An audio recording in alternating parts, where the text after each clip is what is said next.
full and strong. It has 50% ABV, really strong. But you do not, well, there's a little alcohol in it, and it cools your nose.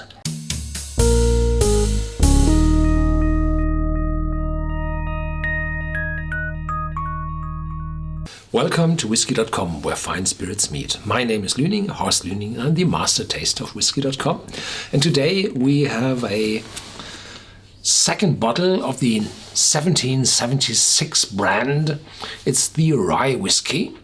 And I tasted already the bourbon bottle, and I was, well, surprised how good that was. And if you have a look at this bottle, there you can see it's a gold medal winner. The San Francisco World Spirits Competition 2013 gold medal.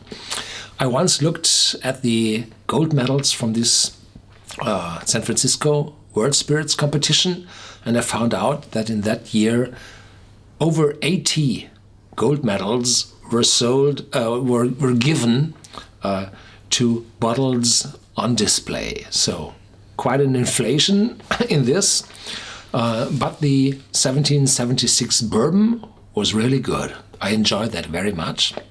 And this is the rye whiskey. And as we discussed in my vlog on Whisky.com, there was an answer from knowledgeable people, and they said, well, most of the rye is coming from Canada into the US. There is a lack of rye whiskey on the market in the US, so it's always difficult to have a huge amount of rye whiskey available to the consumers, and only a few distilleries in the US are able to produce rye whiskey. And the definition of rye whiskey means more than 51% of rye in the mash bill, and the rest is typically barley, maize, corn, and wheat. Well, depends. The rest of the mash bill depends on the distillery. Well, and because there's a lack of this rye whiskey, they import rye from Canada.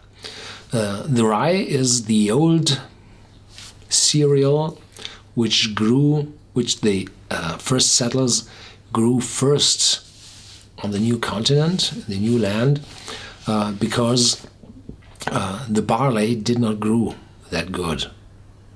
And they haven't switched over to maize, the endemic cereal to the US, the maize, the corn.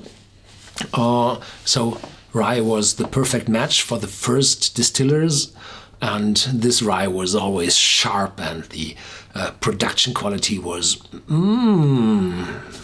mediocre at least. And I took a video of the George Washington distillery, well, 1776. I took this video here, and you can see how, well, simple the production process was in former times. So the mash had to ferment and to be produce sugar from the starch by itself. So it was quite difficult in the beginning to produce rye. And even further north in Canada, the production or the growing conditions were even less good, because it was so cold in winter. So rye was the perfect cereal to grow up there. And the Canadians produce typically their whiskey as a blended whiskey.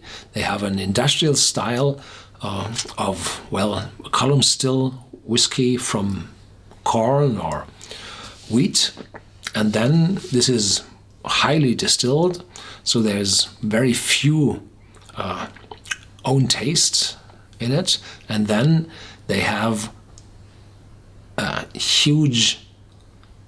a full rye whiskey as a spice in this whiskey. So they blend the rye whiskey to the industrial whiskey. And in the US, as I said, 51% have to be rye at least. In Canada, typically 90% and even more is rye. The rest is typically barley, because the barley contains the enzyme for converting starch into sugar.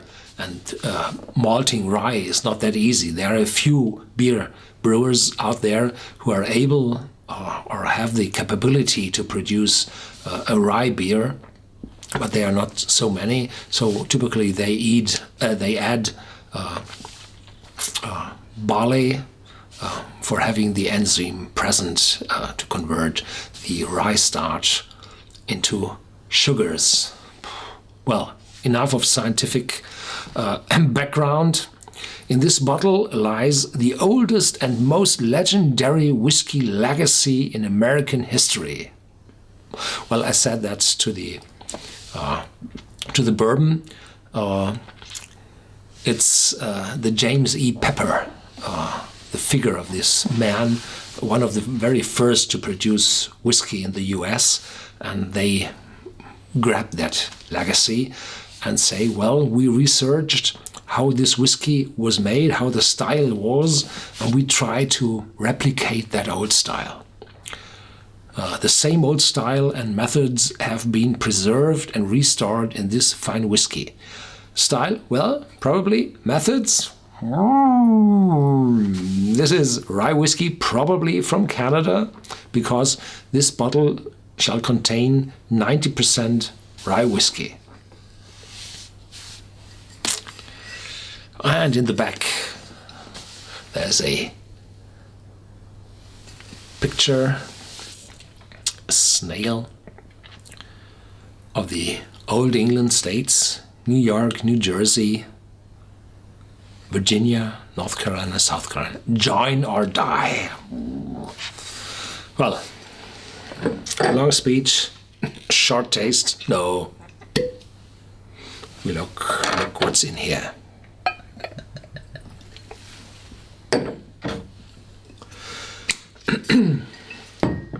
So the color tells nothing about this whiskey, because also rye has to mature in first fill American oak casks, and so not too dark, so the charring might not be too strong in those casks. Full and strong. It has 50% ABV, really strong, but you do not, well, there's a little alcohol in it, and it cools your nose. And definitely a very spicy aroma.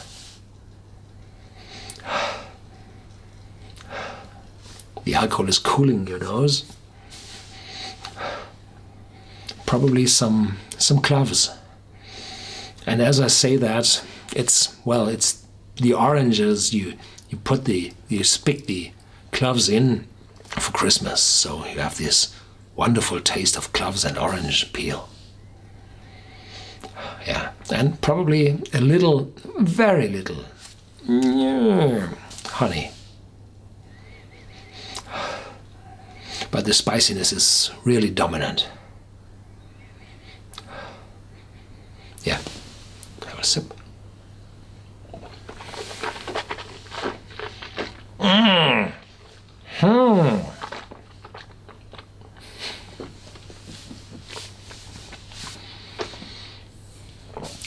Spice all over, sharp, wow, huge, intense. The front of your tongue. Oh, getting better. Full. It's not the bitterness of oakiness, no. It's a spiciness. It is not the sharpness of an alcohol of the 50% ABV, no. It's a spiciness. So this spiciness lies in between the alcohol and the bitterness of the casks. So the alcohol is not present, the bitterness of the cask also not present, but in between this spiciness, and gone. So the aftertaste is there, it's strong, it's heavy, but not too long. Just a minute, gone. And if you have a a strong oakiness, then this oakiness and the tannins of the oak will stay in your mouth and cover the sides of your mouth. But not this whiskey, no. It's the rye. Aromatic, full, and no alcohol. It's 50%. 100 proof. Yeah.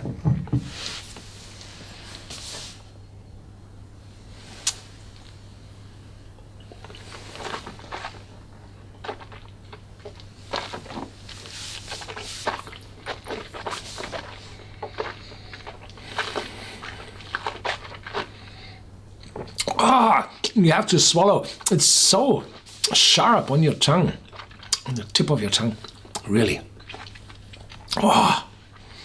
So it's not the smoothest, no. Mild and mellow, no. It's an intense whiskey, and not too complex, but it shows you how the old whiskey, the old rye whiskey, the forefather of the bourbon whiskey, was done, was made. And so the marketing saying on the back of the bottle or below the figures on the bottle is really true. This is the old style. This is the legacy of the whiskey manufacturing in the US.